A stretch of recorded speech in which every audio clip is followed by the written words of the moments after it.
Alright, hello YouTube, this is the Student Witch, and this video is a haul video, but it's a very special haul video because it is a haul of mostly, not completely, but mostly some heirlooms from my witchy grandmother. I apologize for taking a month-long sabbatical, so to speak, from making videos between June and early July, but my grandfather in Kentucky passed away around mid-June. He actually passed away the day after his 88th birthday. So I had to go, well, my husband and I had to go to Kentucky to attend the funeral, but also help with finalizing the estate. Estate kind of makes it sound fancy. And cleaning out the house and whatnot. And that process is still going on. My parents and my aunt are up there right now, cleaning out the house and getting rid of the furniture that they don't want to keep, and organizing everything and the memorabilia and yada yada yada.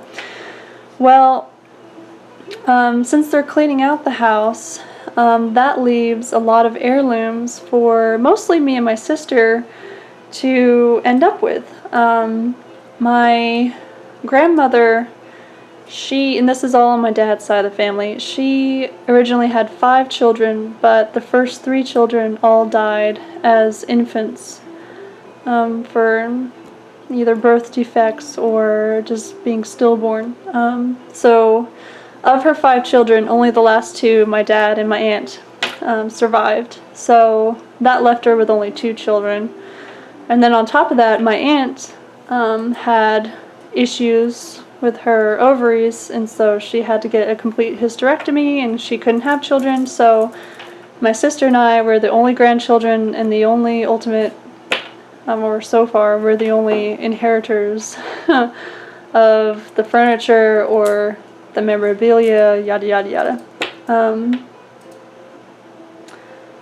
As far as, well, when it comes down to the things that we want to keep in the family and pass down to future generations. So, that being said, I've mentioned this grandmother in previous videos, my 2-part How Did I Know I Was a Witch series. I talked about how she died when I was 12, but she came back and communicated with me twice in my dreams since then. She wasn't interested in some, I would say, I don't want to call it occult, but let's just say non-Christian ways of knowing and being. She had a near-death experience. This is according to her and what she told us when she was still alive. She had a near-death experience when she was a child because she had kidney issues, and she believed that in that experience she personally witnessed God. And because of that, she never felt that she needed an institutionalized religion or church to tell her who or what God is. So she was never interested in institutionalized religion or institutionalized Christianity. I don't even know how to describe her beliefs. I don't want to call her agnostic. She just did her own thing. For example, traditionally, Christians pray over their meals before they eat. You know, bless us, O Lord, and these thy gifts, blah, blah, blah. If you're Catholic, you'll recognize that prayer. Or if you were raised Catholic. She, in her wonderful irreverence, used to say, okay, talk to your plate if you want to. So, go ahead, talk to your plate. She was just amazing. So, I was very fortunate to end up with a few of her witchy, what I'm calling witchy things. I don't think she would go that far to call it, to say that she was a witch or anything, but she definitely was an independent thinker and was interested in things like tarot and psychics and other spiritual paths besides institutionalized Christianity. So here we go. First thing I'm going to show is not an heirloom from my grandmother. My grandfather, for his funeral, we decided to have a military funeral because he was in the Marines and the Army, and he was a veteran of both the Korean and the Vietnam Wars. So they had the 21 gun salute for his funeral. So I ended up with 2 of the bullets from the 21 gun salute. So these will go on my altar to honor him as my ancestor. And after the funeral, we all went to visit my sister because she now lives in New Orleans, and she bought herself a house down there back in the springtime. So we wanted to go see her house, and I also wanted to show my husband New Orleans, you know, a new different part of the country that's very unique, has a very unique cultural mixture, you know, the whole Creole, colonial French, colonial Spanish, you know, history to it makes it a very unique place, and the whole voodoo thing too. So I picked this up down there. It's a little Guadalupe. It's not your typical, you know, voodoo shop item, but it was the only thing that called to me in the particular shop that we went to. It's a little clay box with some flowers painted on the side. I have a thing for Guadalupe that I'll have to explain in future videos, but yeah, so this is my little Guadalupe box, and for now I'm keeping the bullets in there. Okay, everything else I have going on up here, except for this, has to do with my grandmother. This came from a creek where my dad and my grandfather back in the 70s used to go trout fishing, rainbow trout. And when I was a kid, he used to bring me and my sister down there to go fishing. Well, he would do most of the fishing, we would just end up playing in the creek. So I have a lot of beautiful memories in that creek because it's in a very rural, very isolated part of Kentucky. And so I happened to find this the last time we were down there because he took my husband fishing.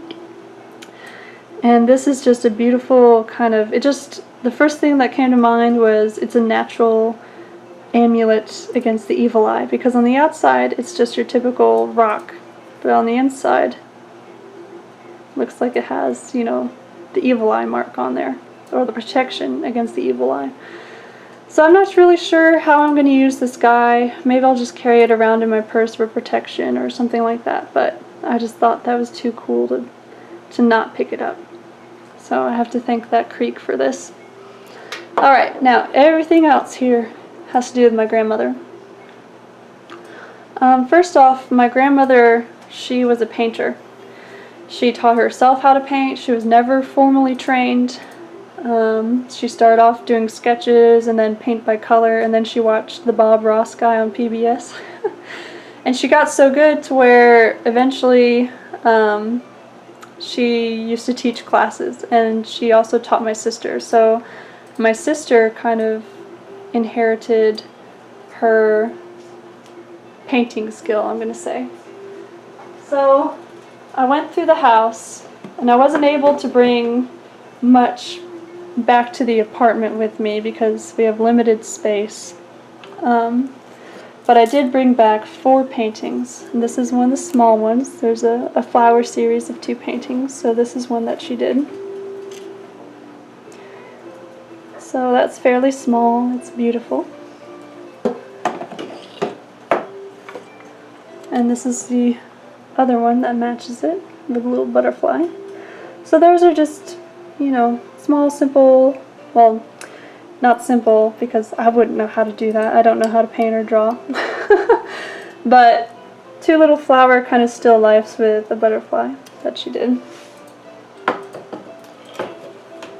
And then I also picked up 2 larger pieces, and there are more paintings in the house. My sister took some. There's my hubby. But I only had room to take 2, and these are the 2. The first one here, let me zoom in for it.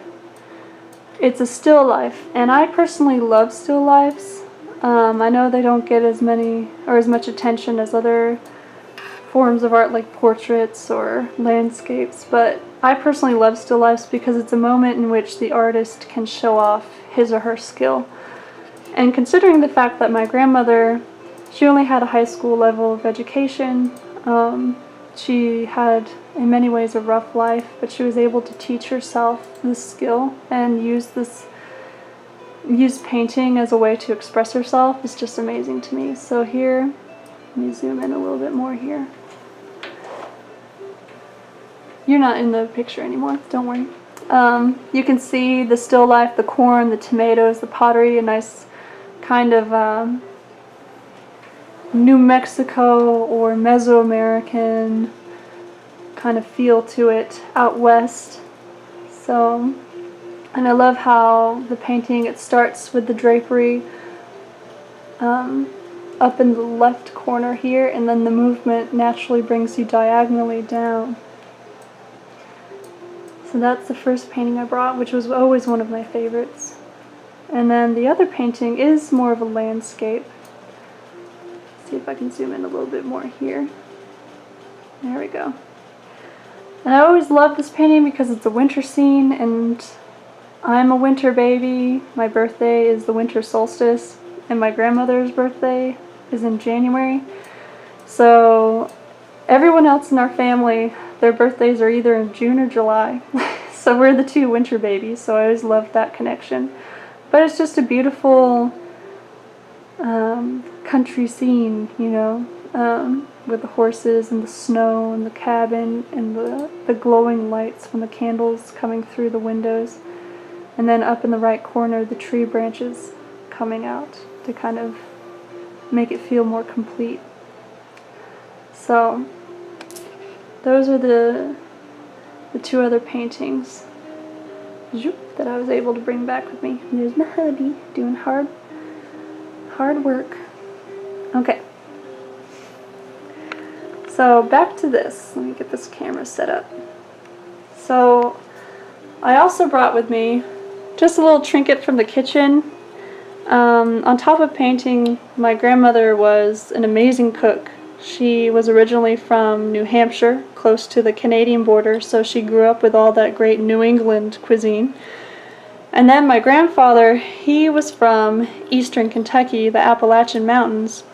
So in that region, she learned more traditional southern deep-fried cooking. So every time we had Sunday dinner with my grandparents, there was always biscuits. And she used to make a lot of things from scratch when she was younger. She would bake her own bread. She knew how to can vegetables, make her own jams and jellies, you know, everything. She knew how to do everything in the kitchen. But as she got older, she started some cheating. So instead of making the biscuits from scratch, we would use Bisquick by the time I came around. But it was something that she felt I was competent enough in doing, so my job as a kid was to make the biscuits, and this is what I would use to stamp out the biscuits. So I picked this up. I don't think I'll use this in my magical practice, other than I might put it up on my altar just to remember her and the times we had together in the kitchen and all that she taught me. But yeah, so I had this. Another thing she had was this. We call it the crystal, even though I'm 99% sure it's just made of glass. But it's beautiful, just the way the light and the colors come out of it. And she used to have this hanging up in the window, because you can hang it from here. And when the light of the sun comes through it, it casts like thousands of little rainbows all around the room, and I used to love it so much. So I'm either going to use this as a pendulum, or I can use it for scrying. Kind of my own crystal ball idea going on. So I picked this up. Another thing I picked up, so we went through a jewelry box, which I'll show you in a second, but these are necklaces made from hematite. And I normally wear a hematite bracelet with me for grounding and protection. So the fact that these necklaces were my grandmother's, and, you know, everything that she meant for me and how she's communicated with me, it just adds more meaning and more strength to these. So if I'm having a rough day, or if I feel like I need a little bit more grounding or protection, I have these on my side. So these are just beautiful hematite necklaces. And we found those hematite necklaces in this. This, at first glance, just looks like kind of a clock jewelry box. I'm not sure if the clock still works. You plug it in. But if you look closer, you see the zodiac signs on it. There's Sagittarius, Taurus, Aries, Leo. So she was obviously interested in astrology. Gemini down here. So I picked this up. I'm definitely going to use this to store, if not my own jewelry, to store witchy things on or near my altar.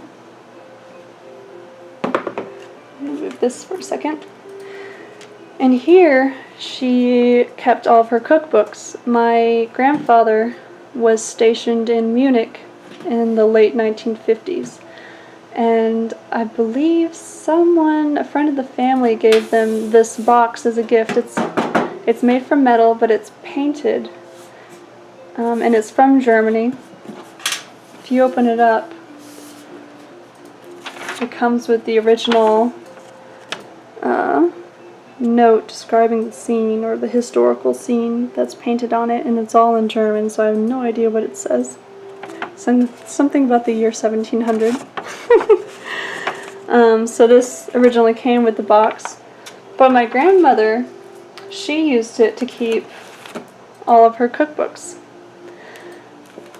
You know, you have your traditional Betty Crocker,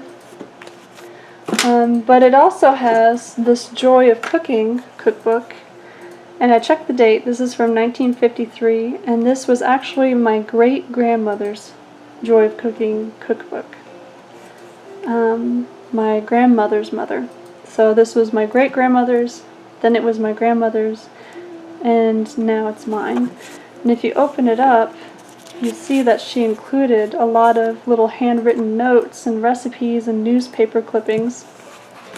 And this note, it kind of looks beaten up and spilled upon, but this is actually in my great-grandmother's handwriting, and it's a recipe for chocolate donuts on one side and then lemon sponge pie on the other side.